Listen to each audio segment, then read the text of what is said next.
বাংলার বর্ধমানের একটি অন্যতম জনপ্রিয় ভ্রমণস্থল হল Bardhaman town hall. Bardhaman town hall বর্ধমানের কার্জন গেট থেকে একটু দূরে বর্ধমান মিউনিসিপ্যাল হাই স্কুল এর সামনে অবস্থিত। বর্ধমান টাউন হলকে আগে বংশগোপাল টাউন হল বলা হতো। বর্ধমান রাজ আফতাব চাঁদের পিতা ছিলেন বংশগোপাল নন্দে।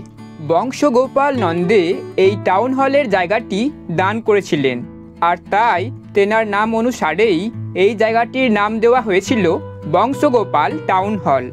তবে এই বংশগোপাল টাউন হল নামটি বর্তমানের প্রায় বেশিরভাগ মানুষ জানেন না বললেই চলে। বর্তমানে এই জায়গাটি বর্ধমান টাউন হল নামেই বেশি পরিচিত। 1925 সালের মে মাসের 8 তারিখে বর্ধমান রাজ বিজয়চাঁদ মহতাবের অতিথি হয়ে গান্ধীজি বর্ধমানে এসেছিলেন।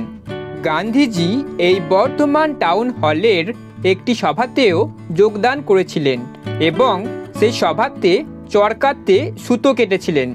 1935 সালে যখন বর্ধমানে বন্যা হয়েছিল, তখন বর্ধমান টাউন হলের এই বিল্ডিং এর প্রায় সিঁড়ি পর্যন্ত বৃষ্টির পানি বা জল ছাপিয়ে গিয়েছিল।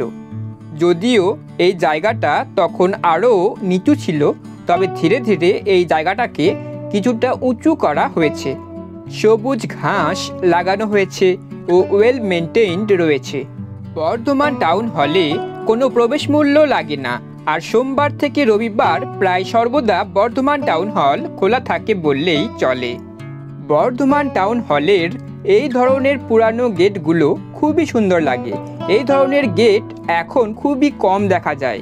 বর্ধমান টাউন হলে ঢুকেই ডান দিকে রয়েছে ছোটদের জন্য ছোট্ট একটি পার্ক, যেখানে রয়েছে ছোটদের জন্য নানান খেলার জিনিস। বর্ধমান টাউন হলে ছোটদের জন্য তৈরি এই পার্কে কোনো প্রবেশ মূল্য লাগে না। পার্ক থেকে কিছুটা এগিয়ে গিয়ে রয়েছে একটি পুরাতন বিল্ডিং।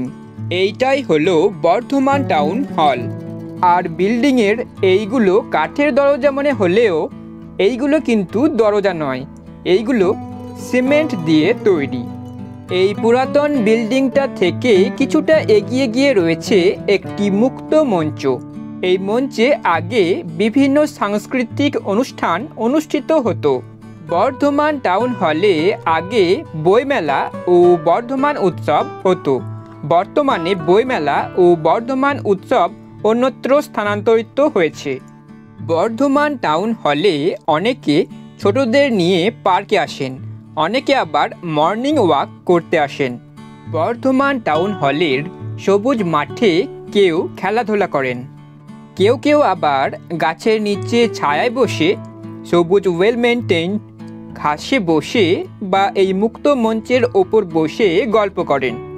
বর্ধমান টাউন হলে এখনও মাঝে মাঝে প্রায় কিছু অনুষ্ঠান অনুষ্ঠিত হয়।